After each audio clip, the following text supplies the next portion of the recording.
പുലരിക്കായി മാറി മറയേണ്ടതോർത്ത്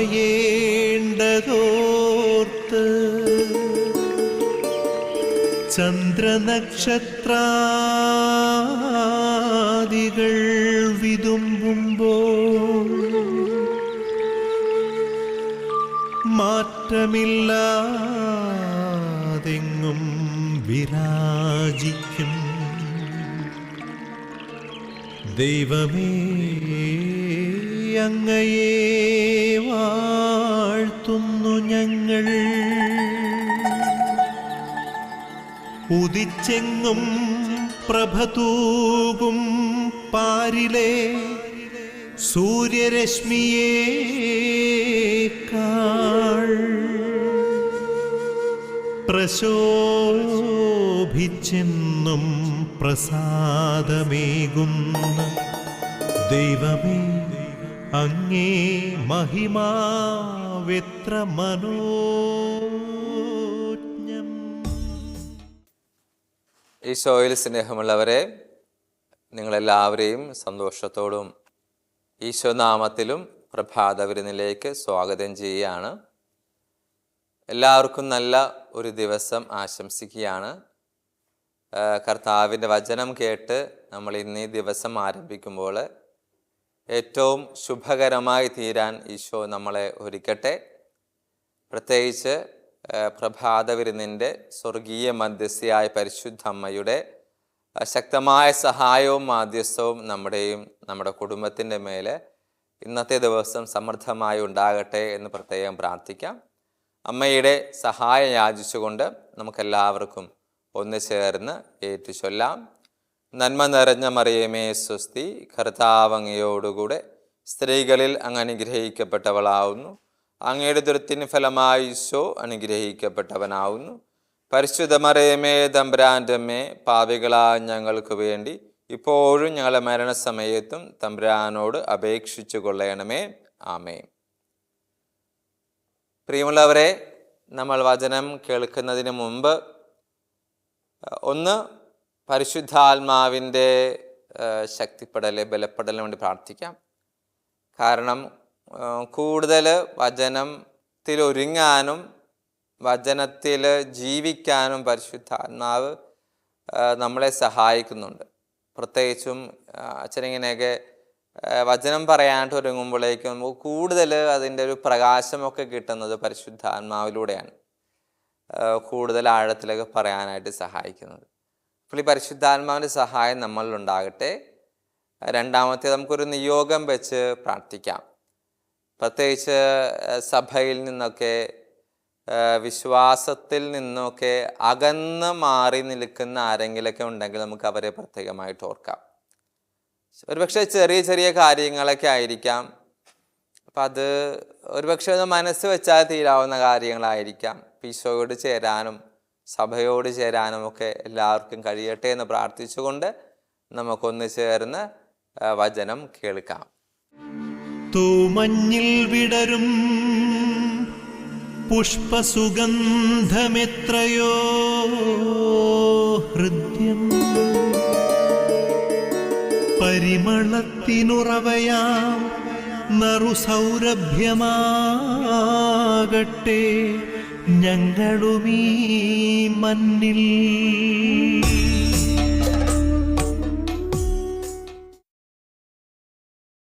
പ്രിയമുള്ളവരെ, നമ്മൾ തിരഞ്ഞെടുത്തിരിക്കുന്ന വചനഭാഗം മത്തായിയുടെ സുവിശേഷം 18-ാം അധ്യായത്തിൻ്റെ 12 മുതൽ 14 വരെയുള്ള വാക്യങ്ങളാണ്. നിങ്ങൾക്ക് എന്ത് തോന്നുന്നു? ഒരാൾക്ക് 100 ആടുകൾ ഉണ്ടായിരിക്കെ അതിലൊന്ന് വഴിതെറ്റിപ്പോയാൽ 99 മലയിൽ വിട്ടിട്ട് അവൻ വഴിതെറ്റിയതിനെ അന്വേഷിച്ച് പോകുകയില്ലേ? കണ്ടെത്തിയാൽ അതിനെക്കുറിച്ച് വഴിതെറ്റിപ്പോകാത്ത 99 എന്നതിനേക്കാൾ അവൻ സന്തോഷിക്കുമെന്ന് സത്യമായി ഞാൻ നിങ്ങളോട് പറയുന്നു. ഇതുപോലെ ഈ ചെറിയവരിൽ ഒരുവൻ പോലും നശിച്ചു പോകാൻ എൻ്റെ സ്വർഗസ്ഥനായ പിതാവ് ഇഷ്ടപ്പെടുന്നില്ല. പ്രിയമുള്ളവരെ, നമ്മൾ പലതവണ വായിച്ചു കേട്ടിട്ടുള്ള ഒരു വചനഭാഗമാണിത്. നഷ്ടപ്പെട്ടു പോയ ആടിൻ്റെ മത്തായിയുടെ സുവിശേഷം 18-ാം അധ്യായത്തിൽ നമ്മളിപ്പോൾ വായിച്ചത്. ഇത് അച്ഛനിത് തിരഞ്ഞെടുക്കാനുള്ള ഒരു കാരണമായിട്ട് വന്നത്, സങ്കടപ്പെടുന്ന ഒരു ദൈവത്തിൻ്റെ മുഖം ഏതാണെന്ന് ചോദിച്ചാൽ ഈ ഒരു വായന അടിസ്ഥാനപ്പെടുത്തി നമുക്ക് പറയാൻ പറ്റും. സങ്കടപ്പെടുന്ന ദൈവം, അല്ലെങ്കിൽ ഇത്തിരി കൂടി കടന്ന് ചിന്തിച്ചാൽ ഇത്തിരി വയലൻ്റ് ആകുന്ന ദൈവം, അതുമല്ലെങ്കിൽ പരിസരം മറന്നുപോകുന്ന ഒരു ദൈവം. ഇത് ഇത്തിരി അതിശയോക്തിയോടുകൂടി ഇത്തിരി കയറ്റി പറയണേണ്. അതിൻ്റെ ഒരു അർത്ഥം നമുക്കൊന്നും മനസ്സിലാകാൻ വേണ്ടി. അതായത് അച്ഛൻ പറഞ്ഞ 3 കാര്യങ്ങൾ ഇങ്ങനെയാണ്. ദൈവം വളരെയേറെ സങ്കടപ്പെടുന്ന സമയം. രണ്ടാമത്തേത്, ദൈവം ഇത്തിരി വയലൻ്റായിട്ട് പെരുമാറുന്ന ഒരു സാഹചര്യം. വയലൻ്റ് ആവണു എന്നല്ല പറയണത്, അങ്ങനത്തെ ഒരു സാഹചര്യം. മൂന്നാമത്തേത്, പരിസരം മറന്ന് ദൈവം തമ്പുരാൻ പ്രവർത്തിക്കുന്ന ഒരു സമയം. ഇത് 3നും കൂടിയുള്ളൊരു ഉത്തരമുണ്ട്. അതിൻ്റെ ഉത്തരമാണ് ഇന്നത്തെ വായന, അച്ഛനിപ്പോൾ വായിച്ച വായന. അല്ല, അത് എങ്ങനെയാണ്, എന്തുകൊണ്ടാണ് ഇങ്ങനെ പറയുന്നതെന്ന് ചോദിച്ചാൽ, 100 ആടുകളുണ്ടായിരിക്കെ ഒരെണ്ണം നഷ്ടപ്പെട്ടപ്പോൾ സത്യം പറഞ്ഞാൽ ഭ്രാന്ത് പിടിച്ച പോലെയായി ദൈവം, അല്ലേ? അതുകൊണ്ടല്ലേ ചില ബൈബിൾ വ്യാഖ്യാനങ്ങൾക്കെതിരെ സംസാരിക്കുന്നവർ പറഞ്ഞത്, കർത്താവ് എന്തുട്ടാണ് കാണിച്ചത്? ബുദ്ധിയുള്ളവർ ആരെങ്കിലും ചെയ്യുമോ? ഒന്നിനെ നഷ്ടപ്പെട്ടപ്പോഴേക്കും 99നെയും ഇട്ടിട്ട് ഒന്നിൻ്റെ പുറകെ തേടി നടന്നിട്ട് എന്താണ് കാണിച്ചത്? കണക്കറിയാൻ പാടില്ലേ? ബോധമില്ലേ? ചിന്തിക്കാൻ പാടില്ലേ? എന്നൊക്കെ നമ്മളുടെ വ്യാഖ്യാനങ്ങൾക്കെതിരെ നിന്ന് സംസാരിക്കുന്നവർ വളരെ അവർ ശക്തമായിട്ട് പറയുന്ന ഒരു വചനഭാഗമാണിത്. അപ്പോൾ അതാണ് അച്ഛൻ പറഞ്ഞത്, ദൈവം തമ്പുരാൻ സങ്കടപ്പെടുന്ന സമയം, ദൈവം തമ്പുരാൻ വളരെ പരിസരം മറക്കുന്ന സമയം, അല്ലെങ്കിൽ ഈ 99നെ വിട്ടിട്ട് ഒന്നിൻ്റെ പുറകെ പോവുമോ? ചുരുക്കി പറഞ്ഞാൽ, ഇതിന് രത്ന ചുരുക്കമെന്ന് പറഞ്ഞാൽ, കർത്താവ് തമ്പുരാന് ആരെയും നഷ്ടപ്പെടുത്താൻ കഴിയില്ല. അഥവാ നഷ്ടപ്പെട്ടു പോയാൽ മാക്സിമം അവരുടെ പുറകെ പോയി തിരിച്ചു കൊണ്ടുവരാനുള്ള പ്രയത്നം നടത്തുന്ന ഒരു വ്യക്തിത്വത്തിനുടമയാണ് ദൈവം തമ്പുരാൻ. ദൈവം തമ്പുരാൻ അതിന് പ്രിയമുള്ളവരെ, നമ്മൾ വളരെ വളരെ ശക്തമായിട്ട് വിശുദ്ധ ഗ്രന്ഥം സംസാരിക്കുന്ന ഒരു ഭാഗമാണല്ലോ ലൂക്കായുടെ സുവിശേഷത്തിലെ 15-ാം അധ്യായത്തിലെ തുടർച്ചയായിട്ടുള്ള 3 ഉപമകൾ ഈശോ പറഞ്ഞത് ഇതിനോട് ചേർന്ന് നിൽക്കുന്നതാണ്. ഈശോയ്ക്ക് പറഞ്ഞിട്ട് അത് മതിയാകുന്നില്ല. നഷ്ടപ്പെട്ടു പോയ ആടിൻ്റെ ഉപമ ലൂക്ക 15-ൽ 1-ാം വാക്യം മുതൽ, രണ്ടാമത്തേത് നഷ്ടപ്പെട്ടു പോയ നാണയത്തിൻ്റെ ഉപമ, മൂന്നാമത്തേത് ധൂർത്തപുത്രൻ്റെ ഉപമ. ഇങ്ങനെ തുടർച്ചയായിട്ട് 3 ഉപമകൾ പറഞ്ഞിട്ടും ഈശോയ്ക്ക് തന്നെ മതിയാകുന്നില്ല. നഷ്ടപ്പെടാൻ പാടില്ല, ആരും നഷ്ടപ്പെട്ടു പോകാൻ പാടില്ല എന്നുള്ള ഒരു കാര്യം. കാരണം അച്ഛൻ പറഞ്ഞില്ലേ, പരിസരം മറന്ന് പ്രവർത്തിക്കുന്ന ഒരു ദൈവം. ആ ഉപമയിലൂടെ ആ സ്ത്രീ അവളുടെ 10 നാണയങ്ങൾ ഉണ്ടായിരുന്നതിൽ ഒരെണ്ണം നഷ്ടപ്പെട്ടത് ബാക്കി എല്ലാ തിരക്കുകളും മാറ്റിവെച്ച്, ജോലിയും മാറ്റിവെച്ച്, വീട് മൊത്തം അടിച്ചു വാരി ആ ഒരു നാണയം കണ്ടെത്തിയിട്ട് 10 നാണയത്തിൻ്റെ ചിലവ് ഇത് കിട്ടിയെന്നും പറഞ്ഞ് മറ്റുള്ളവർക്ക് കൊടുത്ത ഒരു ദൈവത്തിൻ്റെ സ്വഭാവത്തെക്കുറിച്ച് നമ്മളീ പറയുന്നത്, അല്ലേ? ഒരു ആടിനെ തിരിച്ചു കിട്ടിയെന്നും പറഞ്ഞ് അയൽക്കാരെയും വീട്ടുകാരെയും വിളിച്ചിട്ട് 2-3 ആടിനെ കൊന്നിട്ട് വിരുന്ന് കൊടുത്തവനാണ് ഈ പറയുന്ന ദൈവം തമ്പുരാൻ. ഒരു പ്രാന്ത് പിടിച്ചനുഭവം, അല്ലേ? അച്ഛൻ ഇത്തിരി കയറ്റി പറയുന്നതാണെങ്കിൽ പോലും ആ ദൈവത്തിൻ്റെ വികാരം, നോ വൺ ടു ലൂസ്, ആരും നഷ്ടപ്പെടാൻ ദൈവം തമ്പുരാൻ ആഗ്രഹിക്കുന്നില്ല. ആരും നഷ്ടപ്പെടാൻ ദൈവം തമ്പുരാൻ ആഗ്രഹിക്കുന്നില്ല. നമ്മൾ വിശുദ്ധ ഗ്രന്ഥത്തിലേക്ക് പോകുമ്പോഴേക്ക് നമ്മൾ പഴയ നിയമത്തിൽ ഏദൻ തോട്ടത്തിൽ വെച്ച് ആദവും ഹവ്വയും നഷ്ടപ്പെടണമെന്ന് ദൈവം ആഗ്രഹിച്ചോ? ഇല്ല. ഒരുപക്ഷെ ദൈവം തമ്പുരാൻ ആഗ്രഹിക്കുന്നില്ല തനിക്ക് കൂട്ടായിട്ടുണ്ടായിരുന്ന തൻ്റെ ഛായയിലും സാദൃശ്യത്തിലും സൃഷ്ടിച്ച ആദത്തിനെയും ഹവ്വയെയും, ആദ്യം മനുഷ്യനെയും സ്ത്രീയെയും, പുരുഷനെയും സ്ത്രീയെയും നഷ്ടപ്പെടാൻ ഒരിക്കലും ദൈവം ആഗ്രഹിച്ചിരുന്നില്ല. പക്ഷെ അവർ നഷ്ടപ്പെട്ടു പോയത് അവരുടെ പേഴ്സണൽ ഫ്രീഡത്തിൻ്റെ അടിസ്ഥാനത്തിലാണ്. വ്യക്തിത്വ സ്വാതന്ത്ര്യത്തിൻ്റെ പിടിബലത്തിലാണ് അവർ സ്വർഗത്തിൽ നിന്ന് പുറത്താക്കപ്പെട്ടത്, അല്ലേ? നഷ്ടപ്പെടാൻ പാടില്ല എന്ന് ദൈവം ആഗ്രഹിക്കുകയാണ്. ഞങ്ങൾ നഷ്ടപ്പെട്ടേ തീരുവെന്ന് വാശി പിടിച്ച് പിന്നെ ദൈവം എന്ത് ചെയ്യും? നമ്മൾ പുതിയ നിയമത്തിലേക്ക് വരുമ്പോഴേക്കും അച്ഛൻ വ്യക്തിപരമായിട്ട് വിശ്വസിക്കുന്ന കാര്യമാണ്, യൂദാസ് കറയോത്ത് തന്നെ ഈശോയെ ഒറ്റിക്കൊടുക്കണമെന്ന് എന്തായിരുന്നു നിർബന്ധം? തൻ്റെ 12 തെരഞ്ഞെടുത്ത അപ്പോസ്തലന്മാരിൽ യൂദാസ് തന്നെ ഈശോയെ ഒറ്റിക്കൊടുക്കണമെന്നത് എന്തായിരുന്നു നിർബന്ധം? ഇപ്പോൾ ചിലർ പറയാം ചില പൂർത്തീകരണങ്ങൾ, ഓക്കെ, അതെല്ലാം സമ്മതിച്ചു. എന്തുകൊണ്ട് യൂദാസ് കറയോത്തേക്ക് തിരിച്ചു വരാൻ പാടില്ലായിരുന്നു? തിരിച്ചു വന്നിരുന്നെങ്കിൽ ഈശോ സ്വീകരിക്കില്ലായിരുന്നോ? അച്ഛന് 100% എൻ്റെ വിശ്വാസത്തിൽ നിന്ന് ഞാനും മനസ്സിലാക്കി ഈശോയെക്കുറിച്ച് പറയുമ്പോഴേക്കും ഈശോ തീർച്ചയായിട്ടും യൂദാസിനെ സ്വീകരിക്കുമായിരുന്നു. അവിടെ യൂദാസിൻ്റെ അവൻ നഷ്ടപ്പെട്ടു പോകരുതുമെന്ന് ദൈവത്തിൻ്റെ ആഗ്രഹമായിരുന്നു. പക്ഷെ അവൻ്റെ വ്യക്തിത്വ സ്വാതന്ത്ര്യം, പേഴ്സണൽ ഫ്രീഡം എടുത്ത് അവൻ വേറെ ഒരു സന്തോഷത്തിൻ്റെ പുറകെ പോയി. എങ്കിൽ പോലും അവൻ നൊന്ത് കരഞ്ഞപ്പോൾ അവന് തിരിച്ചു വരാമായിരുന്നു. അവിടെയും സാധ്യതയുണ്ടായിരുന്നു. ദൈവം തമ്പുരാൻ 2 കൈ നീട്ടി സ്വീകരിക്കുമായിരുന്നു. എങ്ങനെയാണോ പത്രോസിനെ സ്വീകരിച്ചത് അതേപോലെ തന്നെ. പക്ഷെ വന്നില്ല. പക്ഷെ അവൻ വേറെ വഴി തിരഞ്ഞെടുത്തു. വിശുദ്ധനത്തിൽ നമ്മളത് കാണുന്നുണ്ടല്ലോ പ്രിയമുള്ളവരെ.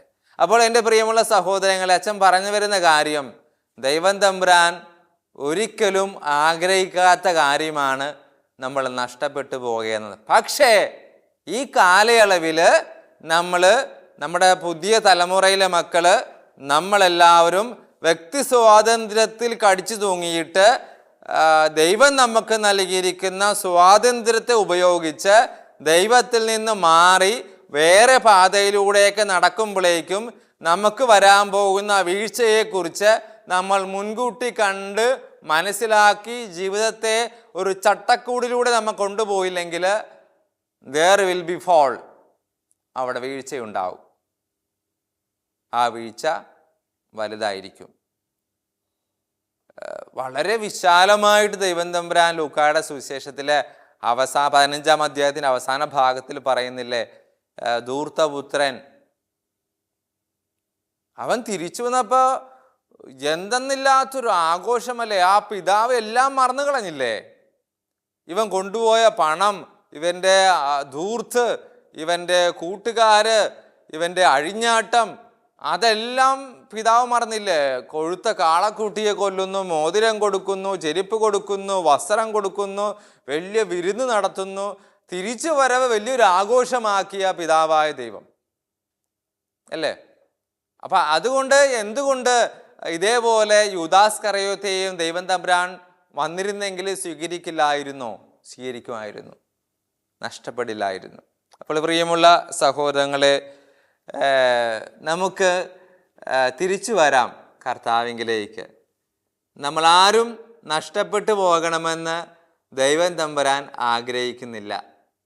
പക്ഷേ നമ്മളാണ് ഈ കാലയളവിൽ വ്യക്തി സ്വാതന്ത്ര്യമെന്ന് പറഞ്ഞ്, എനിക്ക് ഫ്രീഡം വേണമെന്ന് പറഞ്ഞ്, എനിക്ക് എൻ്റെ ഇഷ്ടത്തിനനുസരിച്ച് ജീവിക്കണമെന്ന് പറഞ്ഞ് വല്ല വഴിയേയും പോകുന്നത്, വല്ല വഴിയേയും. അതുകൊണ്ട് നമുക്ക് തിരിച്ചു വരാം. വല്ലാതെ സങ്കടപ്പെടുന്ന, വല്ലാതെ വയലൻ്റ് ആകുന്ന, വല്ലാതെ പരിസരം മറന്ന് പ്രവർത്തിക്കുന്ന ഒരു കർത്താവുണ്ട് നമുക്ക്. എപ്പോഴാണെന്നോ നമ്മൾ വഴി തെന്നി മാറി ജീവിക്കുമ്പോൾ അങ്ങനെ ജീവിക്കാതിരിക്കാൻ ഈശോ നമ്മളെല്ലാവരെയും ഒരുക്കട്ടെ. നമുക്കൊന്ന് ചേർന്ന് പ്രാർത്ഥിക്കാം. ആബാ പിതാവേ, സ്നേഹാഗ്നിയാൽ ജ്വലിക്കട്ടെ മക്കളാ ഞങ്ങളെല്ലാം.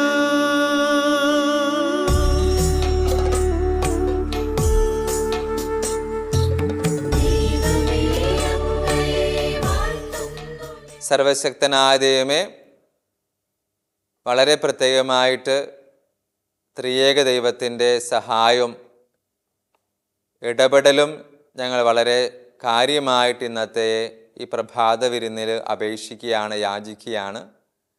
അതേപോലെ തന്നെ പരിശുദ്ധ അമ്മയുടെയും വിശുദ്ധ യൗസപിതാവിൻ്റെയും മാധ്യസ്ഥ സഹായം ഞങ്ങൾ തേടുകയാണ്. പ്രത്യേകിച്ച് സ്വർഗത്തിലെ എല്ലാ മാലാഖമാരുടെയും വിശുദ്ധരുടെയും ഞങ്ങളുടെ നാമത്തിലുള്ള വിശുദ്ധൻ, നമ്മുടെ ഇടവകയുടെ മധ്യസ്ഥ അവരെല്ലാവരെയും സഹായം ഞങ്ങളുടെ മേലുണ്ടാകട്ടെ. പ്രത്യേകിച്ച് ഇന്ന് ഞങ്ങൾ ആരും നഷ്ടപ്പെടാതിരിക്കേണ്ടതിനെക്കുറിച്ച് കേട്ടു. കർത്താവ് കൂടുതലും സങ്കടപ്പെടുന്നത് ഞങ്ങൾ നഷ്ടപ്പെടുമ്പോഴാണ്, വേദനിക്കുന്നത്. ഈ ഒരു അവസരത്തിൽ പ്രത്യേകമായിച്ച് ഞങ്ങളുടെ എല്ലാവരെയും സമർപ്പിക്കുകയാണ്. ആരും നഷ്ടപ്പെടാതിരിക്കട്ടെ.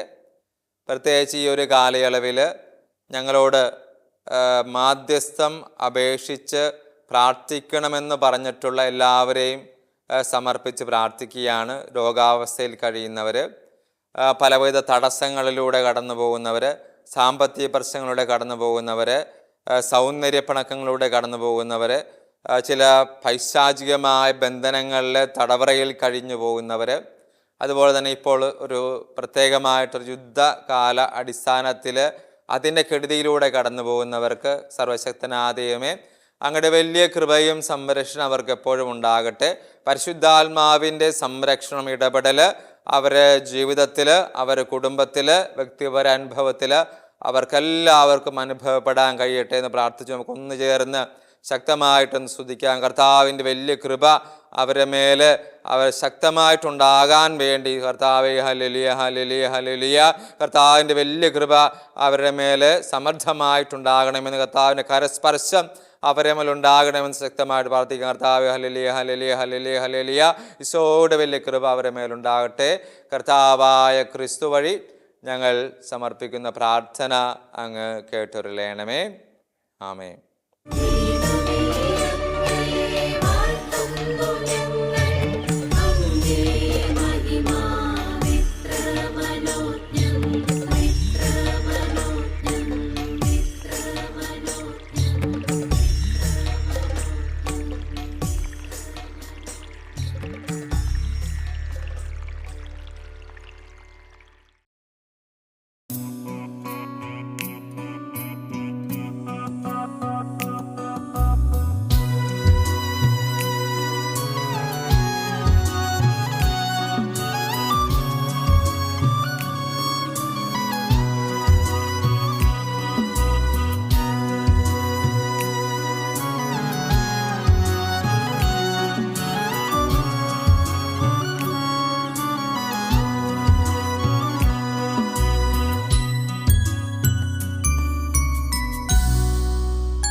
അനുപമമാകും അനുതാപകൂദാശ ആനന്ദമായി ആത്മാവിൽ നിറയും പങ്കിലമാകും പാരിൻ പൂവിന് പരിശുദ്ധനേകുന്നു പരിമളം വീണ്ടും.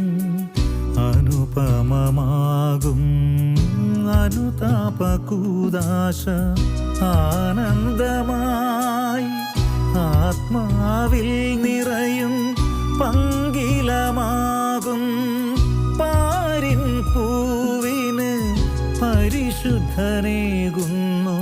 പരിമളം വീണ്ടും. അനുപമമാകും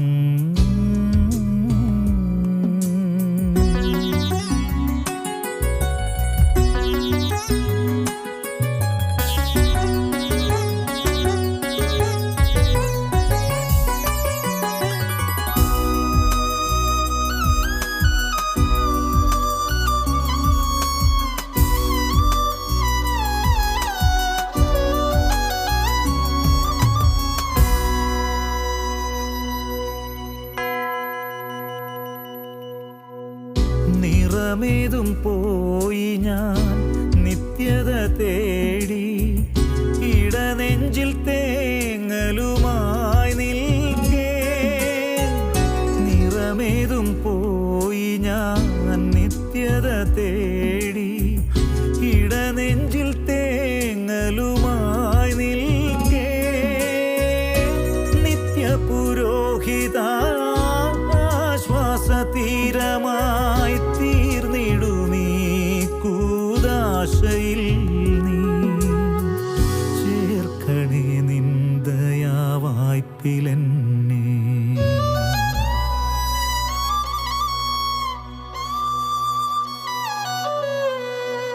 അനുപമമാകും അനുതാപകൂദാശ ആനന്ദമായി ആത്മാവിൽ നിറയും പങ്കിലമാകും പാരിൻ പൂവിന് പരിശുദ്ധനേകുന്നു പരിമളം വീണ്ടും അനുപമമാകും.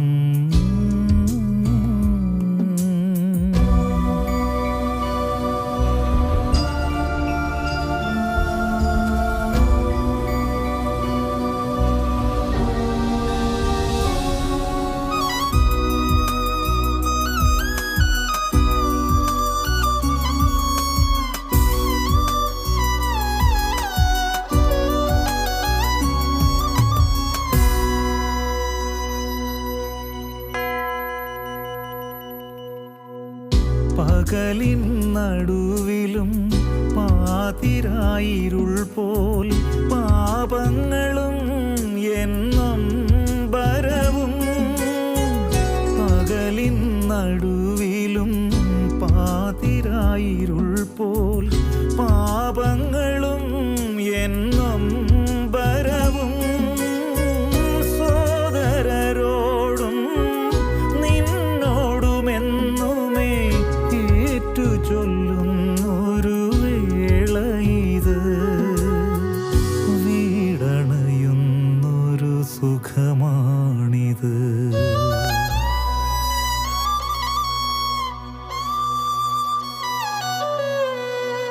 അനുപമമാകും അനുതാപകൂദാശ ആനന്ദമായി ആത്മാവിൽ നിറയും പങ്കിലമാകും പാരിൻ പൂവിന് പരിശുദ്ധനേകുന്നു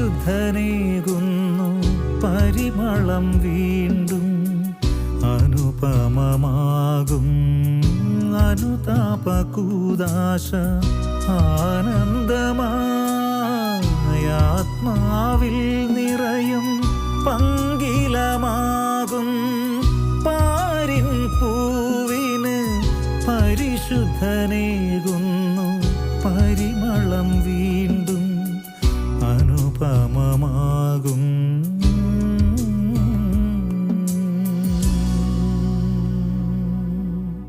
പ്രിയമുള്ളവരെ, നമുക്ക് ഈശോയുടെ ആശീർവാദം സ്വീകരിക്കാം. പരിശുദ്ധ പിതാവിനോടും എല്ലാ കാർഡിനാൾമാർ, മെത്രാന്മാർ, സന്യാസികൾ, എല്ലാ അൽമായരോടും വൈദികരോടും ചേർന്ന് കർത്താവ് നൽകുന്ന ആശീർവാദം നമ്മുടെ ജീവിതത്തിലെ കൂടുതൽ പച്ചപിടിപ്പിക്കാൻ സഹായിക്കട്ടെ എന്ന് പ്രാർത്ഥിക്കാം. നമുക്കൊന്ന് ചേർന്ന് ആശീർവാദം സ്വീകരിക്കാം. കർത്താവ് നിങ്ങളോടുകൂടെ, അങ്ങേ ആത്മാവോടും കൂടെ. സർവശക്തനായ ദൈവം പിതാവും പുത്രനും പരിശുദ്ധാത്മാവും നിങ്ങളെല്ലാവരെയും അനുഗ്രഹിക്കുമാറാകട്ടെ. ആമേൻ. പ്രിയമുള്ളവരെ, എല്ലാവർക്കും നല്ല ഒരു ദിവസം ആശംസിക്കുകയാണ്. നമുക്ക് പരസ്പരം പ്രാർത്ഥനയിൽ ബലപ്പെട്ട് ശക്തിപ്പെട്ട് മുന്നോട്ട് പോകാം. ഗുഡ്നസ് TV-യിലൂടെ, ഈ പ്രഭാത വിരുന്നിലൂടെ നമ്മൾ പ്രാർത്ഥനയിലാണ് ഐക്യപ്പെടുന്നത്. മരിയം കൂടാരത്തിൽ നമുക്കൊണ്ട് ജപമാല പ്രാർത്ഥിക്കുന്നവരുണ്ട്. നമുക്കും അവർക്ക് വേണ്ടി, അവരുടെ നിയോഗങ്ങൾക്ക് വേണ്ടി ജപമാല ചൊല്ലി പ്രാർത്ഥിക്കാം. അതിന് ഈശോ നമ്മളെല്ലാവരെയും സമൃദ്ധമായിട്ടൊരുക്കട്ടെ. എല്ലാവർക്കും നല്ലൊരു ദിവസം ആശംസിക്കുന്നു.